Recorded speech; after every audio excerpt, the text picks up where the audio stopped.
Cancer. This is a Cancer reading for the bonus reading for the month of June. For your personal reading, kindly send me a direct message. Kamusta mga Cancerians? Kamusta mga puso? Ang Cancer ascendants? So, tignan natin kung anong meron para sa atin. Cancer reading, bonus reading for the month of June. For your personal reading, kindly send me a direct message. Alright. Let's see. Parang pumapalag. Wait lang. Last 3 shuffles. Kamusta ang ating last reading? Nag-resonate ba? Nakatulong ba? Or nakipaglaban na naman ang puso? Let's see kung anong meron para sa ating mga Cancerians. Here we go. Here we go. The Death card, the Death and Rebirth, nagkaroon ng malaking transformation sa buhay mo, the way you think, the way you approach life, okay? This is, I feel like, a situation in your life or chapter of your life right now where parang nagkaroon ng, you put a delay on things. Marami ng signs ang universe sa'yo na ihinto, bitiwan ang certain habits, certain connections that are not good for you, but then, you've been very resistant at nagkaroon ng paulit-ulit na pain. Pero sabi ng universe, you're not listening, I'll kick the tower down. Okay? Nagkaroon ng malaking lesson, painful, but very essential for your personal growth. Hindi mo to plano, but sabi mo, sige, it is what it is. You have to release and let the universe move mountains for you. Okay? There has been lies in the past, and you're trying to move forward. Okay. You're taking care of yourself right now, giving your energy to the important things in your life, probably yung mga like financial goals mo. You're trying to avoid conflict right now. You're staying silent. You're connecting with people who make you happy. Mga skills, new things that you have to learn, it's putting your focus sa ibang bagay na masaya, magdadala ng happiness, ng fulfillment sa'yo. Meron kang mga natanggap or nagkaroon ng revelation na hindi maganda at hindi nagustuhan ng feminine here, okay? And yun ang nagdala ng wisdom or like yung ilaw, kung ano yung madilim, kung ano yung mga uncertainties na meron yung feminine sa connection na to. Okay? And it feels like kung ano man yung itry i-build in the past, it feels like nasayang lahat yung effort because nagkaroon ng mga bad decisions in the past. Whew. Right now, you're trying to juggle like kung meron kang mga side hustle, meron kang mga sidelines or nag-aaral. Maraming nangyayari sa life mo ngayon at inilalaban mo yung dreams mo. Okay? Marami kang minamanifest na nagkakaroon ng delays right now or dumarating naman yung swerte or blessing sa buhay mo but you feel like there's more eh. So meron kang hinahanap na talagang para sa'yo. You found your victory. The truth, hindi mo man makuha yung buong katotohanan ng sitwasyon in the past but it feels like nanalo ka sa sitwasyon. Still, you're still trying to process everything but I feel justice has been served. Okay? I don't know kung ano yung karma, kung ano yung justice na yan, kung good news yan or bad news, depende yan kung ano yung itinanim natin in the past. Alright? Cancerians, let's see.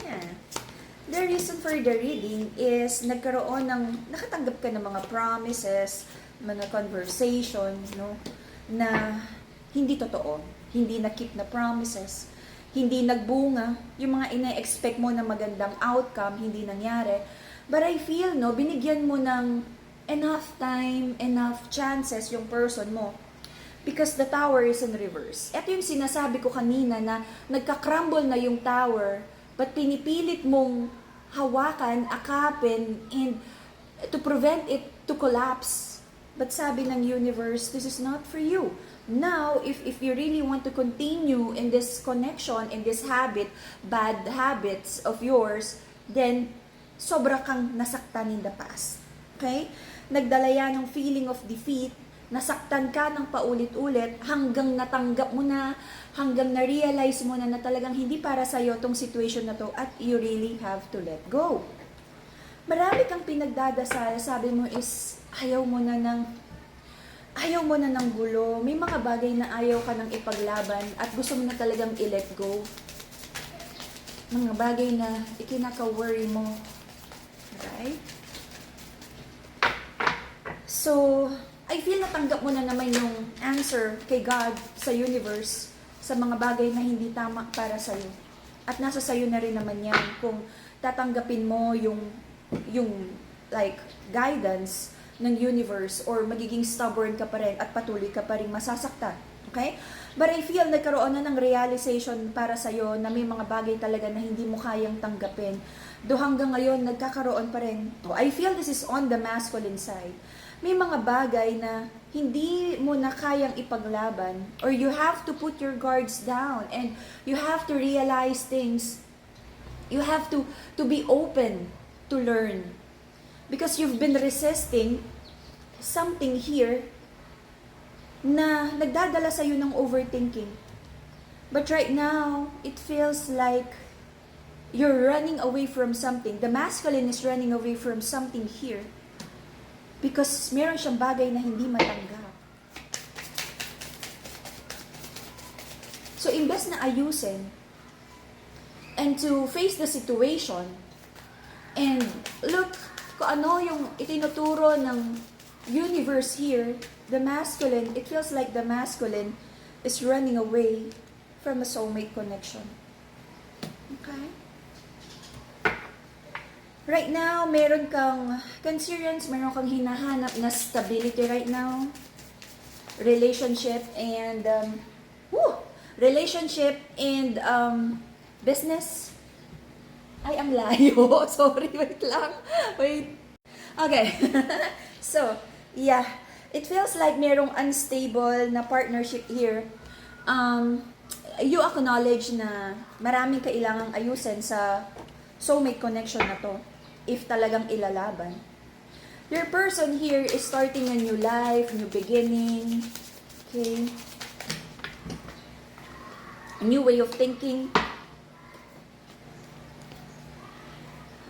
I feel walang communication here because mayroong Page of Swords, the Stalker card, nagpapakiramdaman, tinitignan ang social media.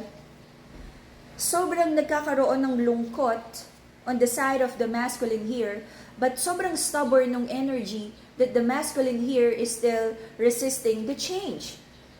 Because alam niya na maraming kailangang baguhin at bitiwan and for the masculine to have a new way of thinking, to have a new beginning, a new life, a new perspective, a life that is so different sa nakasanayan niya para maging successful tong soulmate connection na to, magkaroon ng understanding and alam niya yung magiging sacrifices at before magkaroon ng communication, alam niya that something, a part of the masculine has died and be reborn sa isang bagong version, a better version of himself.